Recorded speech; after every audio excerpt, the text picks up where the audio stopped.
Hey everyone, Justin here from Pragmatic Works. If you're learning T-SQL for data analysis or Power BI, you've probably noticed that getting a query to execute without an error message is only half the battle. The real problem is when your query runs perfectly, returns 0 errors, but gives wrong data.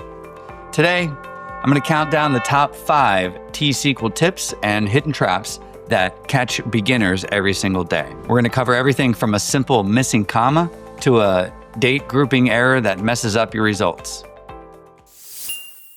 Let's hop into SSMS and take a look at tip number 1. In SQL Server, you use aliases to rename your columns to keep your data clean. Most people write select first name as first name, and they put a space in between that second one. But did you know that the keyword as is completely optional? You can just write select first name again, and it works exactly the same.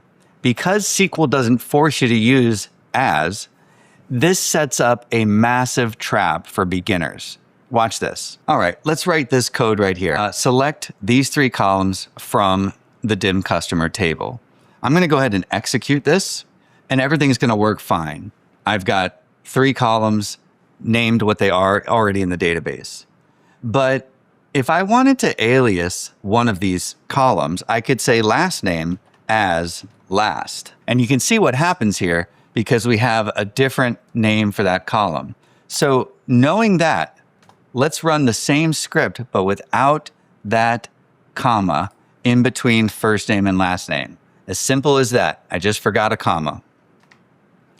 Now the first name column is being aliased as last name. So in this case, SQL Server doesn't throw a syntax error. It thinks you left the comma out on purpose and that you want to rename the first name column to last or last name. Your query runs perfectly, but you lose the actual last names in your results. So the pro tip here would be always use the as keyword explicitly. It acts like a visual guardrail so you can instantly spot that missing comma. Tip number 2 is all about counting your data. And this trips up almost everyone building data models. Beginners assume that count star and count a column name do the exact same thing. Let's take a look at the math. All right, let's run this one first. We counted the total rows from the fact internet sales, right? We returned that count as a column called total rows, 60,398, all right?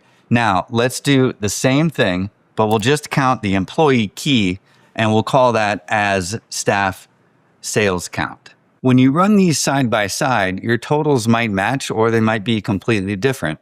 But here's why. Count star counts every single row in that table, period. It doesn't care what's inside them. But when you point a count at a specific column like the currency key or the product key or something like that, then SQL Server will look at every row and completely ignore null markers. If you have online orders that don't have a sales rep assigned, for example, they could get skipped, or products that haven't sold. If you're trying to count total transactions, but you point your count at a column with blanks, your data metrics will be completely wrong. So use count star for row counts and only name the column when you deliberately want to exclude blanks. Tip number 3, what I would call an ultimate filter trap. So let's say your manager asks you for a list of all products in inventory alongside their sales figures, including products that have never sold a single unit so marketing can analyze them. Naturally, you use a left outer join to preserve those unsold items. But then you add a filter at the bottom. So here's the trap.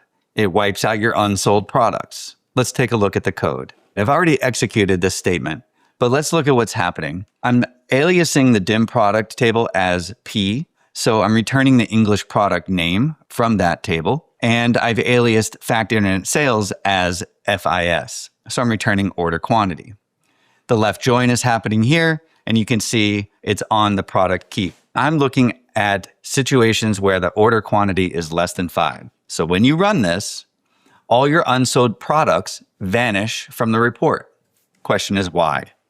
Because a product that has never sold returns a null value for its quantity. When SQL evaluates your where clause at the very end of the process, it tests, is null less than 5? Null isn't a number. It's an empty marker. It's an unknown. So it fails the test and gets thrown out. Your beautiful left join was instantly turned into an inner join by the where clause at the end. To fix this, look at how the pros would handle it. Move that filter right up into the on clause of the join itself. Here's the fix. I've typed in the fix here, and so I've got two statements here, but the second one is the one I'm going to execute. And you would see here that the and is rolled right up into the on clause. So that's where the filter is coming from. All right. Now, by keeping the filter inside the join, SQL applies the limitation while it connects the data, allowing the unsold products to remain safely in your final output. Tip number 4 hits anyone trying to build date summaries for executive dashboards. Let's say you want to show total sales volume rolled up by calendar year. The trap is we wind up slicing by individual days, not years. Let's take a look. All right, if you run this query, you won't get one row per year. You'll get thousands of rows. Why? Because your group by clause is looking at the raw, unmanipulated order date. Even though you told the select list to display just the year, SQL groups the underlying calculations by the individual day. This is the granularity trap. Whenever you apply a function to a column name up in your select statement to bucket your data, you must copy and paste that exact same function down into your group by clause. So here's the fix. All right, I'll leave both statements up and run that second one. And you can see now that our sales are rolled up by year. So note the slight difference in the syntax makes a huge difference in the result. Our fifth and final tip solves a classic syntax error that stumps a lot of beginners. Imagine you want to narrow down your customer list to show only VIP clients who have spent more than $10,000 total. Your instinct tells you to do this. Now, the second you hit execute, SQL Server throws a complete red error message. It says an aggregate function cannot appear in a where clause. So here's the secret. It comes down to the database engine's chronological order of operations. The where clause is executed before the data is grouped or aggregated.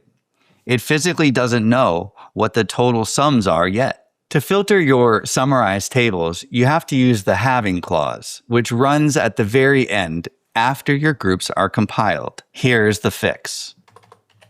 I've left both strings of code up for you so that you can compare the two. But in the second, the fixed version, we've removed the group by and we've included a having clause. I'm going to run just this part. We can see each customer key, right? So each customer that has spent a total of $10,000 or more. So mastering these 5 patterns will save you hours of debugging and protect your data models from silent bad calculations. If you found these examples helpful, make sure to hit that like button, subscribe to the channel, and drop a comment down below, letting me know which of these traps has caught you in the past. Thanks for watching, and I'll see you in the next video.